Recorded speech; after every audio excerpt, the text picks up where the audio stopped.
Hello my dear बच्चों, आज हम सॉल्व करेंगे प्रश्नावली 3.2 का प्रश्न नंबर 1 और प्रश्न नंबर 1 का प्रश्न नंबर 5 रूट वाला रैखिक समीकरण। और इसके बाद हम प्रश्न संख्या 6 को भी सॉल्व करेंगे, भिन्न वाला रैखिक समीकरण। और इसको हम सॉल्व करेंगे प्रतिस्थापन विधि के द्वारा।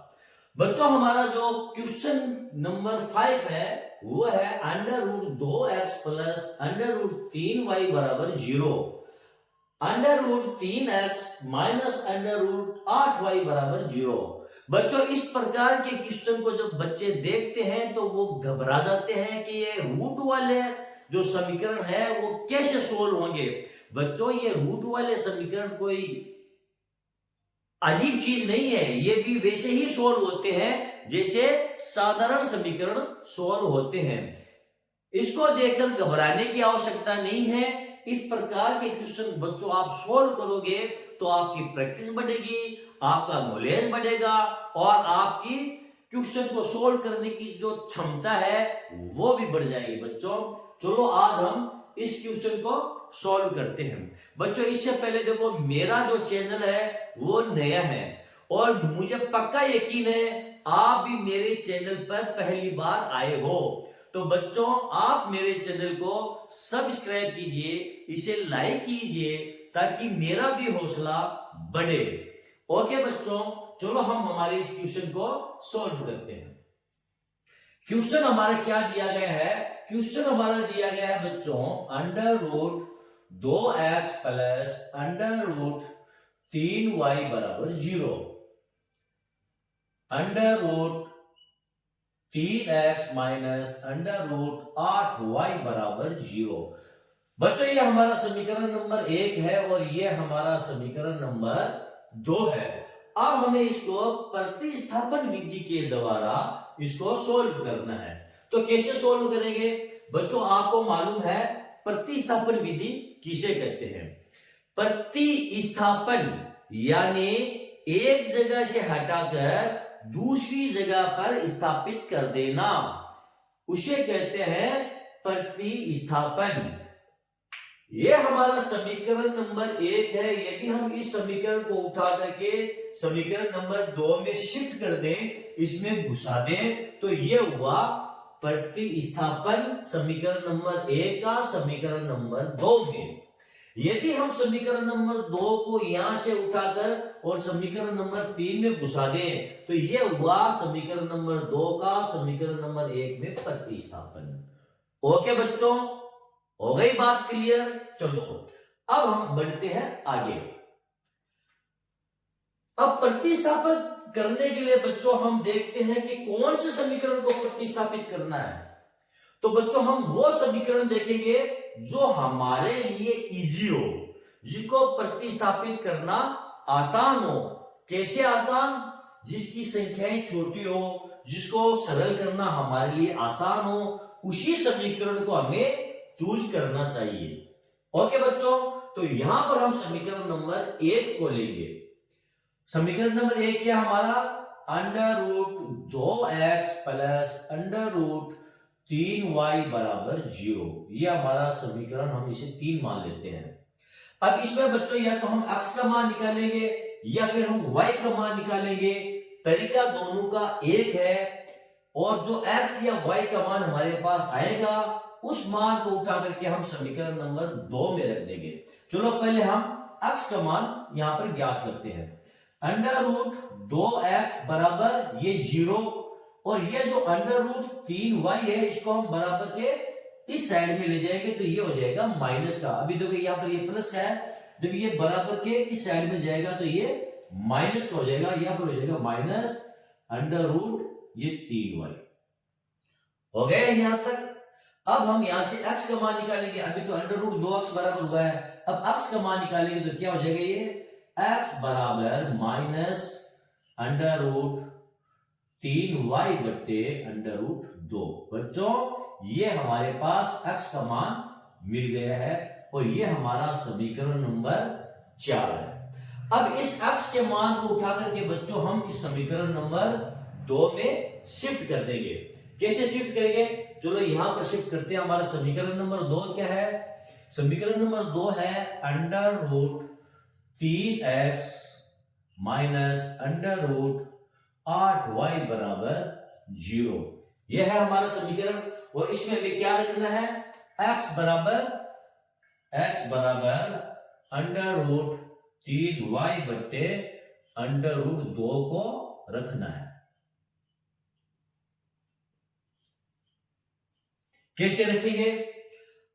अंडर रूट 3x, तो ये अंडर रूट 3 को तो उतार लेंगे और x की जगह हम ये अंडर रूट 3y बट्टे अंडर रूट 2 है, इसको रख देंगे अंडर रूट 3, और ये लगाएंगे हम कोष्टक। कोष्टक लगाने के बाद यहां रखेंगे अंडर रूट 3, ये माइनस का अंडर रूट 3, ये माइनस का अंडर रूट 3 y बट्टे अंडर रूट 2, ये कोष्टक में बंद। और यहां पर लगाएंगे वापस माइनस का चिन्ह, और ये हो जाएगा हमारा अंडर रूट 8y बराबर ये 0। अब बच्चों हम इस कोष्टक को खोलेंगे। कैसे खोलेंगे? ये देखो अंडर रूट 3 और ये अंडर रूट 3y, ये दोनों ऊपर है, इन दोनों को हम गुणा कर लेंगे।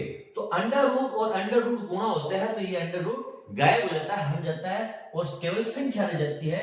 तो ये हो जाएगा माइनस 3y, क्योंकि ये 3y है, ये माइनस का है। अब ये जो अंडर रूट 2 है, इसको हम विपरीत गुणा कर लेंगे, ठीक है? तो ये क्या हो जाएगा? माइनस अंडर रूट 16y बराबर ये 0। ओके, अब हम क्या करेंगे? माइनस 3y माइनस ये जो 16 है, इसका वर्ग कितना होता है? 4, तो ये हो जाएगा 4y बराबर ये 0। ओके, अब माइनस 3y माइनस 4y बराबर कितने होते हैं?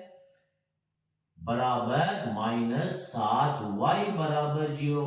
जब माइनस 7y बराबर 0 है, तो y बराबर भी 0।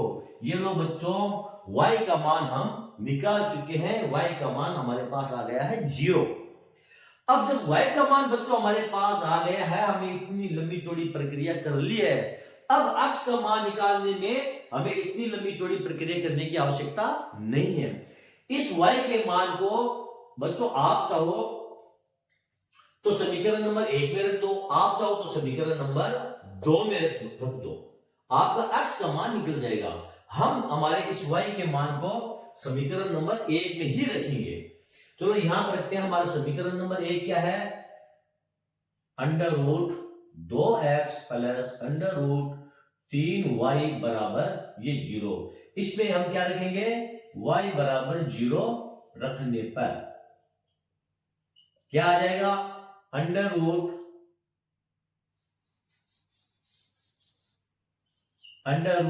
2x प्लस अंडर रूट 3 गुणा ये 0 बराबर 0। अंडर रूट 2x 0 और अंडर रूट 3 को गुणा करने पर क्या आ जाएगा? प्लस 0 बराबर 0। और ये अंडर रूट 2x बराबर 0, अंडर रूट 2x 0 है, तो x बराबर भी ये 0 होगा। हमारे पास x का मान भी 0 निकल चुका है, और y का मान हमारे पास क्या निकला था? ये y का मान भी 0 निकला था। तो x बराबर 0 और y बराबर 0। बच्चों ये हमारा आंसर हो गया। ओके बच्चों, चलो देखते हैं हम हमारा अगला क्वेश्चन। हाँ तो बच्चों चलो आ गया हमारा ये अगला क्वेश्चन नंबर ये है 6। प्रश्नावली 10.2 प्रतिस्थापन विधि, प्रश्न संख्या 1 का प्रश्न संख्या ये 6 है। अब देखो बच्चों, इसमें आएगा आपको मजा। यह है भिन्न वाला रैखिक समीकरण। इसको हमें प्रतिस्थापन विधि के द्वारा हमें इसको सोल्व करना है। बच्चों इसको कैसे सोल्व करोगे? इसको सोल्व करने के लिए बच्चों सबसे पहले हम ये जो भिन्न है इसको हम सरल समीकरण के रूप में बदलेंगे। ये हमारा समीकरण नंबर बच्चों मान लो 1 है, और ये हमारा समीकरण नंबर 2 है। सबसे पहले हम हमारे समीकरण नंबर जो 1 है इसको सरल करते हैं। समीकरण नंबर 1 हमारा क्या है? 3x बट्टे 2 माइनस 5y बट्टे 3 बराबर -2। ओके, अब हम क्या करेंगे, इसका लघुत्तम ले लेंगे। लघुत्तम इसका कितना आ जाएगा 6, 2 का भाग 6 में देंगे, भाग जाएगा 3 मरतबा, 3 को 3 से गुणा करेंगे, ये हो जाएगा 9x माइनस 3 का भाग 6 में देंगे, भाग जाएगा 2 मरतबा, 2 को 5 से गुणा करेंगे, ये हो जाएगा 10y बराबर 6 को 2 से गुणा कर लेंगे तो ये हो जाएगा -12। तो हमारा ये हो गया 9x माइनस 10y बराबर -12। ये बच्चों हमारा हो गया समीकरण नंबर 3। अब हम सोल्व करते हैं हमारे समीकरण नंबर 2 को। समीकरण नंबर 2 क्या है हमारे पास, x बट्टा 3 प्लस y बट्टा 2 बराबर 13/6। क्या करेंगे बच्चों, इसका हम ले लेंगे लघुत्तम। लघुत्तम कितना आ जाएगा 6, 3 का भाग 6 में देंगे 2x आ जाएगा बच्चों, 2 का भाग 6 में देंगे 3 मरतबा, y से गुणा करेंगे, ये 3y आ गया बच्चों बराबर ये 13/6। इससे ये कट गया, पीछे क्या बचा बच्चों, 2x प्लस 3y बराबर 13। ये हमारा समीकरण नंबर हो गया 4। लो बच्चों, हमारे दोनों के दोनों समीकरण जो थे वो सरल हो चुके हैं। कैसे, पहला हमारा समीकरण है 9x माइनस 10y बराबर -12। 9x माइनस 10y बराबर -12। ये हमारा समीकरण नंबर कौन सा था, ये 3 नंबर समीकरण था हमारा। और 4 नंबर समीकरण बच्चों क्या था हमारा, 2x प्लस 3y बराबर 13। ये समीकरण नंबर हमारा कौन सा था बच्चों, ये था हमारा समीकरण नंबर 4। अब हम इसको प्रतिस्थापन विधि के द्वारा बच्चों सोल्व करेंगे। अब आप बताओ बच्चों, कौन से समीकरण को यहां से उठाएं और दूसरे समीकरण में डालें। बच्चों मेरे हिसाब से यह समीकरण हमारे लिए आसान रहेगा, समीकरण नंबर 4।